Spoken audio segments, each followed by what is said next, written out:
Stove మీద బాండీ పెట్టుకునేది 3 స్పూన్స్ ఆయిల్ వేసుకుంటున్నానండి.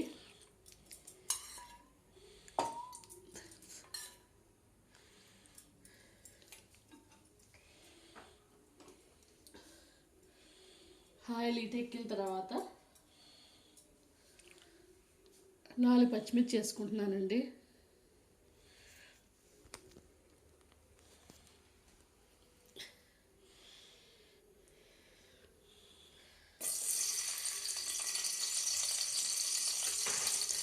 తర్వాత ఉల్లిపాయలు వేసుకుంటున్నానండి.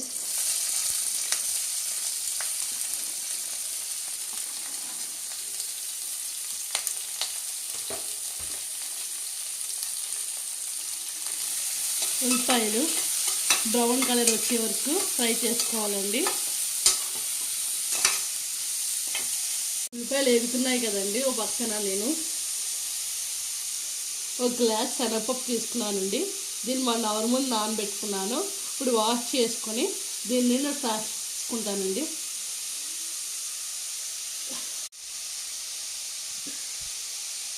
ఇప్పుడు కడుక్కున్న దాన్ని ఇలా జాలీలో వేసుకొని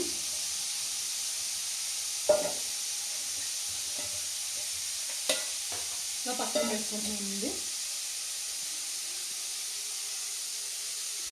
ఈ టైంలోనే 2 tablespoons ginger garlic paste వేస్తున్నానండి.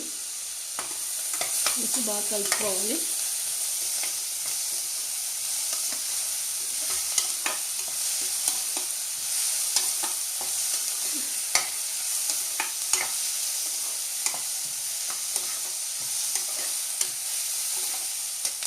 వెముకలు బాగా ఎగిపోయినాయి కదండి. ఉల్లిపాయలు బాగా ఎగినాయి కదండి. ఇప్పుడు ఈ టైంలోనే మనం ఇందాక జాలీలో పెట్టుకున్నాం కదా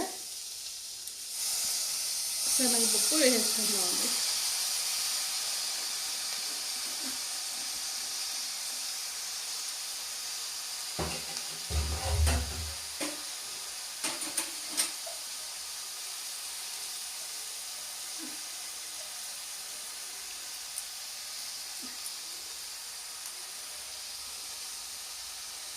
శనగపప్పు వేసుకున్న తర్వాత కలుపుకొని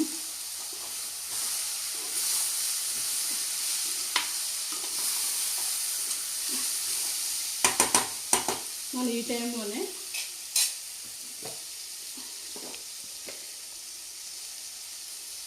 తగినంత పసుపు,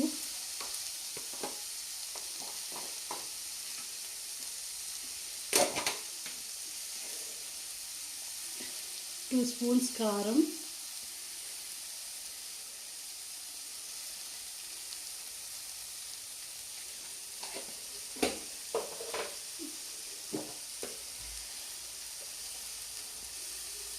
తగినంత సాల్ట్ వేసుకుంటున్నామండి.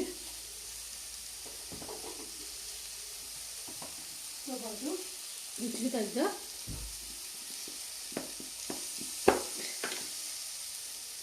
ధనియా జీలకర్ర పౌడర్ వేస్తున్నానండి. దీన్ని మళ్ళీ కలుపుకొని మనం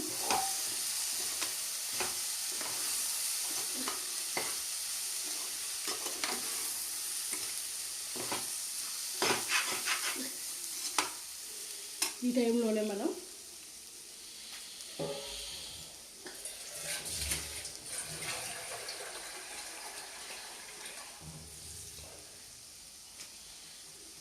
వాటర్ వేసుకుంటున్నానండి.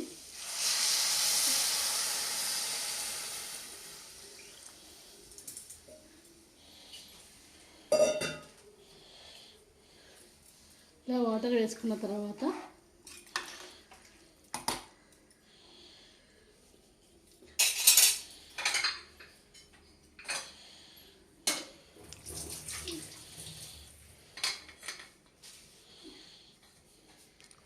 కుక్కర్ మూత పెడుతున్నానండి.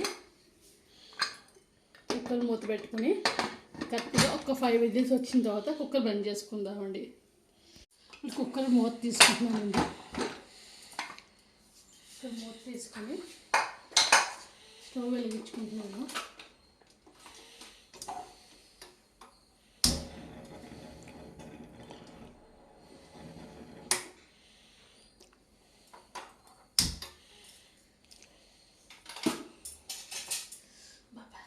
కాలిందా?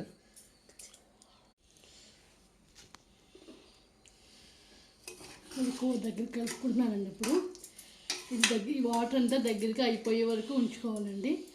ఈ పక్కనే కూడా రసం కూడా పెట్టేసుకున్నానండి. శనగపప్పు ఇడ్లీలోకి రసం చాలా బాగుంటుందండి. ఆ కాంబినేషన్ కావాలని రసం పెట్టానండి.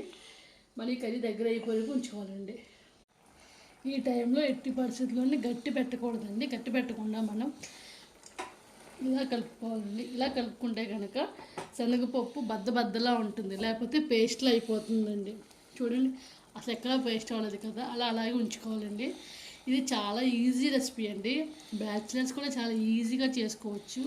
తక్కువ ఇంగ్రీడియంట్స్ పడతాయండి. ఏముంది, ఆనియన్స్, శనగపప్పు, పచ్చిమిర్చి, కావాలంటే అల్లం వెల్లుల్లి పేస్ట్ యాడ్ చేసుకోవచ్చు. అది మన ఇష్టం అండి. ఉప్పు, కారం, పసుపు, చాలా ఈజీగా చేసుకునే రెసిపీ అండి. చపాతీలోకి బాగుంటుంది, రోటీలోకి బాగుంటుంది. కాంబినేషన్ చాలా బాగుంటుందండి. ఒకసారి ట్రై చేసి చూడండి, చాలా చాలా బాగుంటుంది. ఈ వాటర్ అంతా దగ్గర అయిపోయే వరకు ఉంచుకోవాలండి. ఇంతేనండి, ఎంతో ఈజీగా చేసుకునే శనగపప్పు కర్రీ రెడీ అయిపోయిందండి. ఇంతేనండి, ఎంతో ఈజీగా చేసుకునే శనగపప్పు కర్రీ రెడీ అయ్యిందండి. మీకు కనుక మా వీడియో నచ్చినట్లయితే please like, share, subscribe my channel Ramesh Manju soul. Thank you all. Bye bye.